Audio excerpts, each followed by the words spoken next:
देखिए, पहला तो जो आपने स्कूल्स के मुतालिक पूछा, अब उसमें तो हम चीज़ों को ठीक करने में लगे हुए हैं। फ़िलहाल तो कोशिश ये कि ठीक करें। अगर हम ये ढूंढने जाएंगे कि जी कोई उसके ख़िलाफ़ कार्रवाई करें तो फिर ये शोर मचाएंगे कि जनाब हमारे ख़िलाफ़ इंतकामी कार्रवाई हो रही है। तो मैं तो बतौर वज़ीर तालीम पहले तो ये चाहता हूँ कि इन चीज़ों को दुरुस्त करें ताकि बच्चों को तालीम अच्छी तरह से दे सकें, जो हमारा बनता है। दूसरी जो आपने बात की कि गवर्नर साहब को, और सिर्फ गवर्नर को नहीं, पंजाब के गवर्नर को भी और KPK के गवर्नर को भी, उन्होंने अपनी जो एक कमेटी बनाई है जिसमें शायद वो सेनेट के टिकट के फैसले करेंगे, उसमें उनको मेंबर बनाया है।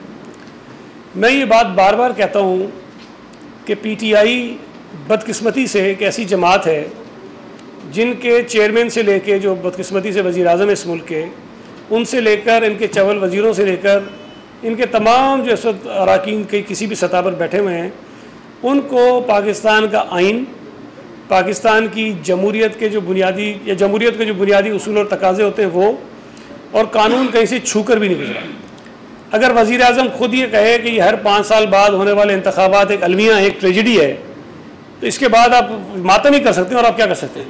तो जो गवर्नर्स हैं वो भले किसी जमात से उनका, लेकिन अमूमी तौर पर वो अपने आप को गैर जानिबदार दिखाने की कोशिश ज़रूर करते हैं। यहाँ अगर 3 सूबों के गवर्नर्स को पार्लिमानी बोर्ड का हिस्सा बना दिया जाए तो इसका मतलब ये है कि वो उन्हें इजाज़त दे रहे हैं कि जो एक गैर जानिबदाराना तशख़्ख़ुस होना चाहिए कि ओहदे उसको वो ख़राब करे और उससे ये साबित करे कि गवर्नर जो हैं वो एक कंट्रोवर्शियल चीज़ है। लेकिन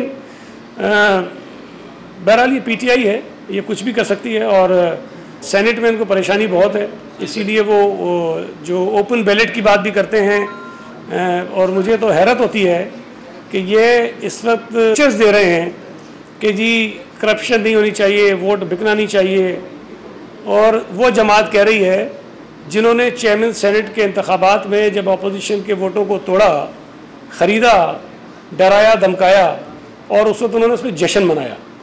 चलें छोड़ दें, ये तो साल 1.5 साल पुरानी बात हो गई। अभी अभी आपने कुछ दिन पहले देखा होगा कि बुज़दार साहब की वीडियोस और उनकी तस्वीर छपती हैं कि पीपल्स पार्टी का फलां MPA जो है उनसे मिला, बुज़दार के ऊपर एतमाद का इजहार किया। नून लीग का फलां MPA जो है वो बुज़दार से मिला और उन पर एतमाद का इजहार किया, और फिर चलाते हैं कि जी 1 विकेट गिरा दी, ये 2री विकेट गिरा दी, ये 3री विकेट गिरा दी। इनको शर्म नहीं आती है? एक तरफ ये नकब लगा रहे हैं दीगर जमातों में खुल के, और दूसरी तरफ जो अभी हमने कुछ किया ही नहीं है। आइन में लिखा है कि जी सेनेट का इलेक्शन खुफिया राय शुमारी के जरिए होगा, तो भाई आप होने दें। मसला ये है कि इनको अपने मेंबर्स के ऊपर एतमाद नहीं है। इनको पता है कि इनके जो करतूत हैं, इनकी जो गवर्नेंस है, जो महंगाई का अजाब इन्होंने इस मुल्क के लोगों पे तोड़ा है, जो करप्शन का अजाब इन्होंने इस मुल्क के लोगों पे तोड़ा है, जिसकी तस्दीक ट्रांसपेरेंसी इंटरनेशनल की रिपोर्ट ने भी की है कि इस नालायक नाअहल हुकूमत के आने के बाद इस मुल्क में करप्शन में इजाफा हुआ है, इस मुल्क में महंगाई में इजाफा हुआ है। ये हुकूमत माफियाज की हुकूमत है। यहाँ आटा चोर इसमें बैठे हैं, यहाँ गंदम चोर बैठे हैं, यहाँ पेट्रोल चोर बैठे हैं, यहाँ दवाइयाँ चोरी करने वाले बैठे हुए हैं, यहाँ डॉलर की कीमत बढ़ाने वाले बैठे हुए हैं। ये सारी माफियाज की हुकूमत है, बैनुल अक़वामी जुगादरियों की हुकूमत है, ये सब उसमें लगे हुए हैं। अब इस किस्म के नालायक, करप्ट, चोर, नाअहल लोग अगर ये बैठ के कहें कि जी सेनेट के इलेक्शन में जो है वो शफाफियत होनी चाहिए, इसलिए ओपन होती है, मुझे शर्म आनी चाहिए। पहले तो ये माफ़ी मांगे कि इनकी जो पंजाब की हुकूमत है वो अपोजिशन के मेंबर्स को तोड़ने की कोशिश क्यों कर रही है। वो JUI के अंदर अगर ग्रुप्स बनते हैं तो मौलाना फजलुर रहमान के खिलाफ बनने वाले ग्रुप की सपोर्ट क्यों करते हैं। एक तरफ ये करप्शन के खिलाफ बोलते हैं कि जी हम तो बड़े पारसा हैं, दूसरी तरफ आज सुप्रीम कोर्ट ने माशाल्लाह इनको इजाज़त दे दी है, बल्कि रोक दिया है नैब को भी और FIO को भी, कि BRT पेशावर जो बहुत मशहूर व मारूफ एक मनसूबा है उस पर जो है कार्रवाई नहीं होनी चाहिए।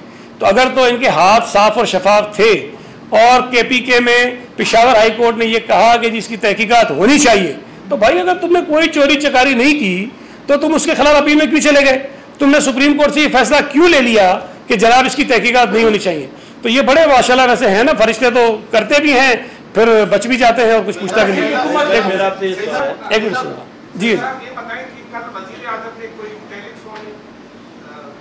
ड्रामा किया है, हाँ। इस सिलसिले में सोशल मीडिया में आया कि सारा जाली हुआ है और उन्होंने जो अभी लिस्ट भी आ गई है कि किस तरह उन्होंने ये सारा मैनेज किया। एक ये उसमें ही वाली जाली जो आप मकबूल आपके उसमें उसने कहा है कि थोड़ा सा सपोर्ट कर। देखें, बदकिस्मती से इनकी तमाम चीज़ें जो है ना वो सारा इसी किस्म के डकोसले और ड्रामे हैं। एक और चीज़ कही थी वो भूल गए। पहले ये अंडे से इनकलाब ला रहे थे, फिर ये कट्टे से इनकलाब ला रहे थे, फिर ये इन्होंने आज जैतून की बात की है। हाँ, नहीं वो तो मैं आपको बताता हूँ, वो जो बस चलाने की बात करेंगे। नहीं देखिए, मैं एक भी बताऊँ आपको, मैं ये जिस तरह से पूरी दुनिया ने तरक्की की है ये उस पर नहीं चलेंगे। दुनिया भर में जमहूरियतें रही, जहाँ जहाँ जमहूरियत मुस्तकम रही, जहाँ पे जमहूरियत आज़ाद रही, जहाँ पे अदालतें आज़ाद रही, जहाँ पे मीडिया आज़ाद रहा, उन मुल्कों ने तरक्की की है। लेकिन ये साहब फरमाते हैं कि ये तो अलमी है कि 5-5 साल में इलेक्शन हो जाते हैं और इनको पसंद आ रहा है चाइना का मॉडल। भाई रियासत मदीना में चाइना का मॉडल तो नहीं था। ये अजीब, मैं कहता ना, कभी इनको ईरान का मॉडल चाहिए, कभी अमेरिका का मॉडल चाहिए, कभी चाइना का मॉडल चाहिए, बना नहीं रियासत मदीना है। तो ये कन्फ्यूज लोग हैं, इनके जहन में क्लैरिटी नहीं है, इनको पता नहीं है जमहूरियत क्या है, आइन क्या है, कानून क्या है, निज़ाम क्या है, चलना कैसे है। इन्होंने ये किया है। तो ये गौर करें इस बात है कि मैंने वो कल उनका ड्रामा देखा तो नहीं, लेकिन जो क्लिप्स छोटे मोटे सोशल मीडिया पे आए देखे, उसमें भी चल वही रहा था कि एनआरओ नहीं दूंगा तो ये लूट लिया, वो लूट लिया। इस बात से ये बात आया होती है कि इनके सर पर, इनके हवास पर पीडीएम छाई हुई है।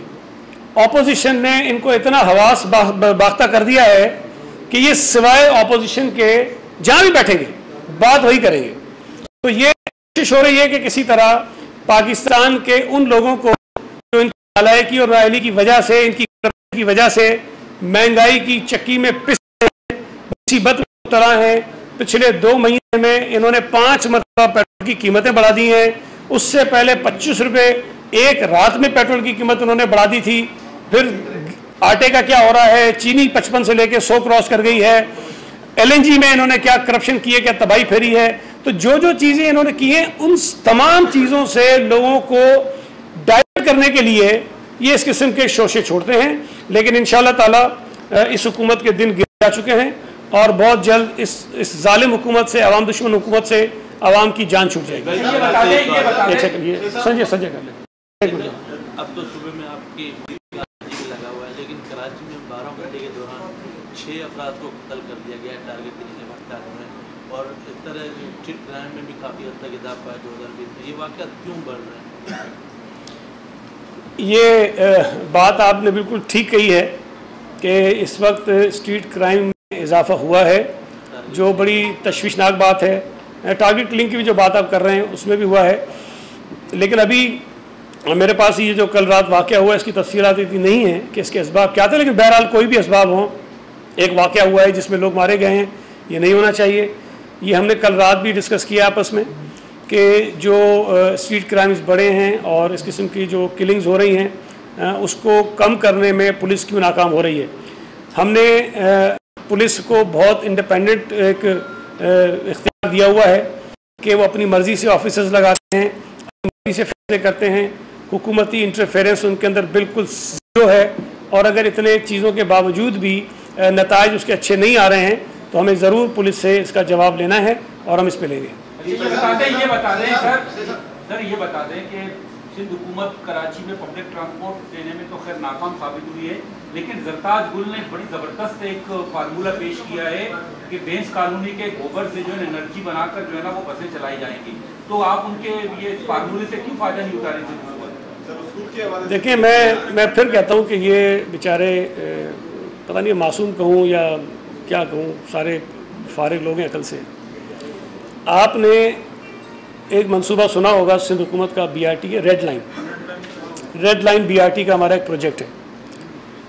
उस प्रोजेक्ट में ये शामिल है कि वो तमाम की तमाम बसें जो हैं वो बायोगैस के ज़रिए चलेंगी और वो उस प्रोजेक्ट का एक कंपोनेंट है कि वहाँ एक प्लांट लगेगा जहाँ बायोगैस जनरेट होगी और उसके ज़रिए वो फ्यूल बनेगा उन रेड लाइन में चलने वाली बसेस का। अब मुझे तो हैरत इस पे हो रही थी, ये प्रोजेक्ट है सिंध हुकूमत का और वो मोहतरमा कह रही है कि पीटीआई कराची में जो है वो गोबर से बसें चलाएगी। मतलब इनको समझ भी इतनी आती है कि भाई गोबर भी बसों में डलेगा इससे बायोगैस से वो बसें चलेंगी। और ये प्रोजेक्ट सोनली सिंध हुकूमत का प्रोजेक्ट है, इसका पीटीआई से कोई ताल्लुक नहीं है। वो अलग बात है कि ये जो 1100 अरब रुपए का मंसूबे जो बताए गए हैं उनके अंदर ये मंसूबा भी शामिल है। तो ज़रताज गुल साहिबा को मैं ज़रा करेक्ट कर दूं कि पीटीआई का इस मंसूबे से कोई ताल्लुक नहीं है और ये मुनासिब नहीं कि आप कहेंगे गोबर से चलेगा, लोग पता नहीं क्या समझेंगे कि बसों में गोबर भरना शुरू कर देंगे, पता नहीं क्या करेंगे। ये बसें जो हैं वो बायोगैस से चलेंगी। उमरकोट, मिर्तू खास और सांगड़ जिले में जो 3 जिला हैं उनमें जो आप बता सकेंगे कितने स्कूल अभी तक बंद हैं? क्योंकि बारिशों के बाद बहुत सारे स्कूल बंद हो गए थे, अभी तक पानी खड़ा हुआ है। तो आप एजुकेशन मिनिस्टर हैं, आपने पहले भी प्रेस कॉन्फ्रेंस करते हुए बताया था कि हमारा जो सर्वे चल रहा है उस पर कितने स्कूल मुतासर हैं। दूसरा ये है कि जो है स्कूल खुल गए हैं, इम्तिहान के ऊपर आ रहे हैं, तो जो बच्चों के जहनी अफसाइश के लिए आप कोई स्पोर्ट्स का कोई इवेंट करा रहे हैं या कोई बच्चों के लिए इस हवाले से? देखिए, एक तो मेरे पास अभी एग्जैक्टली डेटा तो इन हाथ में नहीं है मेरे पास कि मैं आपको बता सकूं कि नंबर्स के किस डिस्ट्रिक्ट में कितने स्कूल बंद हैं, लेकिन हमारे पास ये मौजूद है सारी तफसीलात। सिर्फ इन डिस्ट्रिक्ट्स में नहीं, हर डिस्ट्रिक्ट में ऐसे स्कूल हैं जो बंद हैं किसी न किसी वजह से। अभी मैंने पिछले हफ्ते तवातुर के साथ मीटिंग्स की हैं जो हमारा इंजीनियरिंग डिपार्टमेंट है उसके साथ, और हमने कुछ उनको टास्क दिए हैं कि ख़ास तौर पे वो डिस्ट्रिक्ट्स जहाँ पे जो बिल्डिंग्स स्कूल्स की हैं वो ज़्यादा ख़राब हैं उनको वो प्रायोरिटी पे टेकअप करें, और जो रिपेयर मेंटेनेंस का हमारा बजट होता है उसके ज़रिए उन स्कूलों को ठीक करें ताकि उनको हम बच्चों के लिए काबिल इस्तेमाल बना सकें। उसमें हम काम कर रहे हैं। जो बारिशों की वजह से आप कह रहे हैं उसमें कई ठीक हो गए, लेकिन कुछ ऐसे स्कूल जो बारिशों की वजह से बहुत मुतासर हुए और उनकी बिल्डिंग काबिल इस्तेमाल नहीं है, ज़ाहिर है कि उन स्कूलों में बच्चों को नहीं भेजेंगे। हम नहीं चाहते कि उनकी कोई जान को इस तरह से ख़तरा लाक हो जाए। उस पर हम काम कर रहे हैं। तफसीलात कभी मैं आपसे शेयर कर दूँगा, नंबर्स आपको बता दूँगा मैं। ये बता दीजिए कि वैक्सीन आना शुरू हो गई है, 5 लाख की पहली खेप आ गई है, सिंध गवर्नमेंट को कितनी मिली है और सिंध गवर्नमेंट अपने रिसोर्सेज से कितनी वैक्सीन मिली? देखें, अभी तक जो मेरे इल्म है कोई 80,000 से ज़ायद जो वैक्सीन हैं वो सिंध हुकूमत को मिलेंगी, शायद आज मिल जाएंगी किसी वक्त। और जो तय हुआ है, फैसला हुआ है कि पहले मरहले में जो हमारे हेल्थ से वाबस्ता लोग हैं, जो पैरामेडिक्स हैं, डॉक्टर्स हैं, उनको ये वैक्सीन दी जाएगी, चूँकि वो बेचारे वल्नरेबल होते हैं, बहुत ज़्यादा चांसेस होते हैं कि वो इन्फेक्ट हो सकते हैं, और हुए भी हैं। कई लोगों ने जाम शहादत भी नोश किया है, तो पहले तो उनको देंगे। सिंध हुकूमत ने मैं ये 100% यकीन से नहीं, लेकिन जो मैं इल्म में वो बता रहा हूँ, हो सकता है कि थोड़ी बहुत चीज़ आगे पीछे हो, कि हमने लिखा ज़रूर था फेडरल गवर्नमेंट को कि हमें इजाज़त दी जाए ताकि हम ख़ुद से अरेंज करें जो वैक्सीन है उसको। लेकिन जो बात मेरे इल्म में आई कि शायद पहले फेडरल गवर्नमेंट ने, जो हमारा हेल्थ का डिपार्टमेंट है, वो ये तय करेगा कि किस वैक्सीन की जो कीमत है वो क्या है, क्योंकि अगर हम प्रोक्योरमेंट करने जाएंगे तो उसके लिए आपके पास कोई बेस प्राइस ज़रूर होनी चाहिए। हम ऐसे ही अगर कहीं जाएंगे कि और गवर्नमेंट ने कोई प्राइस उसकी तय नहीं की है तो शायद ये बहुत बड़ी कंट्रोवर्सी हो सकती है। तो पहले वो प्राइसिंग तय करेंगे, फिर उसके बाद शायद हम प्रोसेस आगे करेंगे। लेकिन हम इसमें काफ़ी कोशिश कर रहे हैं कि हम जल्द अज जल्द अपने ज़राए से भी वैक्सीन लें, चूँकि ज़रूरत हमें बहुत ज़्यादा है। सिर्फ ये 84,000 से काम नहीं चलेगा। फेडरल गवर्नमेंट कह तो रहे हैं कि हम सारी देते हैं, लेकिन मैं कल भी सुन रहा था असद उमर साहब ने कहा कि वो कोविड के मसले में भी इन्होंने मेरी मदद की। मैं पिछली मरतबा भी बता चुका हूँ कि जितने हमने टेस्ट किए हैं और जितने एफर्ट्स हमने किए हैं, वो टेस्ट किट हमने 75% से ज़्यादा अपनी प्रोक्योर की है। 25% के करीब ऐसी होंगी जो फेडरल गवर्नमेंट ने दी हैं, बाकी सिंध गवर्नमेंट ने अपनी की है। और सिंध गवर्नमेंट में जो नंबर्स हैं टेस्ट के, वो पूरे पाकिस्तान में सबसे ज़्यादा हैं। पर मिलियन जो नंबर्स होते हैं सबसे ज़्यादा हैं। और सिंध हुकूमत की टेस्टिंग की वजह से, एग्रेसिव टेस्टिंग की वजह से पाकिस्तान का जो नंबर है पर मिलियन टेस्टिंग का, वो इम्प्रूव हुआ है। आपसे पहले पीटीआई के दोस्तों ने यहाँ प्रेस कॉन्फ्रेंस करते हुए सिंध हुकूमत पे इल्ज़ाम लगाया है कि उज़ैर बलोच के जो केसेस खत्म हो रहे हैं उसके पीछे सिंध हुकूमत का हाथ है, क्योंकि पीपल्स पार्टी सेनेट के इलेक्शन में उज़ैर बलोच को टिकट देना चाहती है, उसको सेनेट में बनाना चाहती है। क्या कहेंगे, वाकई उसको सेनेट में बना रहे हैं? और ये भी कह रहे हैं कि डेनियल क्वेट वाला मामला भी आपने कर रहे हैं। यार मैं बात नहीं कर सकते, इसमें हम क्या कर सकते हैं। मैं कहता हूँ अक्ल से पैदल हैं ये। शुगली जो है ना वो पॉलिटिशियंस हैं, शुगली जो आर्जी आ जाते हैं बेचारे, जो कहीं से वो टपक पड़ते हैं। अब मैं मतलब इस पर क्या जवाब दूँ, उस नालायकी की बात का, बेवकूफ़ी की बात का। भाई ये तो खुद कहते थे कि उज़ैर बलोच हमारे खिलाफ है। वो कहते थे कि उज़ैर बलोच ने ये कहा कि जी मैंने आसिफ ज़रदारी के कहने में ये किया। ये कहते थे कि उज़ैर बलोच ये कहता है कि मैंने फरियाल टालपुर के कहने में ये किया। वो ये कहते थे कि जी सईद अली के कहने में उसने ये किया। ये खुद कह रहे थे और आज ये कह रहे हैं कि जी हम उज़ैर बलोच के कैसे ख़त्म कर रहे हैं। मतलब अभी इनसे पूछे ना, मैं ये बात जब कह रहा था तो उसका जवाब मुझे किसी ने नहीं दिया। जब भी हम पे एलिगेशन लगा रहे थे तो मैंने कहा, मैंने नाम लिए थे कि ये लोग अमन कमेटी से मिलते रहे, अमन कमेटी के जलसों में जाते रहे, अमन कमेटी के धरनों में जाते रहे। उज़ैर बलोच का अपना बयान है, ये रिकॉर्ड पर है कि उसको कहा कि पीटीआई में शामिल हो जाओ। इनका अभी का एक एमपीए है, ज़रा उसको कहें उज़ैर के खिलाफ एक स्टेटमेंट दे दे। जो इनका एक एमपीए जीता है लियारी के पड़ोस से, एक जीता है एमपीए, उससे ये कह दें कि वो उज़ैर बलोच के खिलाफ कोई एक स्टेटमेंट दे दे। मैं मान जाऊंगा कि इनका कोई ताल्लुक नहीं उससे। मैं बड़ी बात तो नहीं कर रहा हूँ ना, स्टेटमेंट हम भी वो दे दे। तो ये खुद इतने ज़्यादा करीब रहे हैं, इतने ज़्यादा उस पर उन्होंने जतन किए हैं और इंतखाबात में उसको उन्होंने एफर्ट्स किए हैं। मैंने तो आपको घर बताया था कि किसके घर पे दावतें होती थी। मैंने आपको नाम बताया था कि कौन कौन उसके अंदर जाते थे। मैंने एक आदमी को एक्सक्लूड किया था कि असद उमर को कहा तो उसने कहा नहीं मैं नहीं जाता उस दावत में। बाकी अली जैदी भी उस दावत में था, इमरान इस्माइल भी उस दावत में था, आरिफ अली भी उस दावत में था। भाई अब मैं और किस किस के नाम दूँ? ये झुटलाए ना मुझे आके, मैं गवाह लेके आता हूँ जो जिसके सामने ये सारी मीटिंग हुई, जिनको ये टास्क दिया गया था कि तुम उज़ैर बलोच से जाके मुलाकात करो, उसको राजी करो कि पार्टी में शामिल हो जाए तहरीक इंसाफ में। ये खुद सारे ये काम करते रहे। हमने तो भाई हमारे लोगों ने तो भुगता है, हमारे लोग तो बेचारे मारे गए, हमारे लोग तो दरबदर हुए हैं।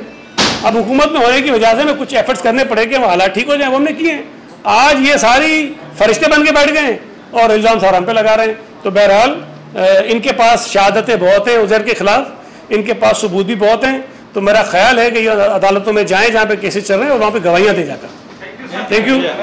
YouTube पर गुगली टीवी देखने के लिए youtube.com की सर्च बार में गुगली टीवी टाइप करें। गुगली टीवी के पेज पर सुर्ख रंग के सब्सक्रिप्शन वाले बटन पर क्लिक करना ना भूलिए। YouTube पर अपलोड होने वाली वीडियो से बाखबर रहने के लिए बेल आइकॉन पर क्लिक कीजिए। आपको हर नई आने वाली वीडियो के बारे में नोटिफिकेशन मौसूल हो जाएगा।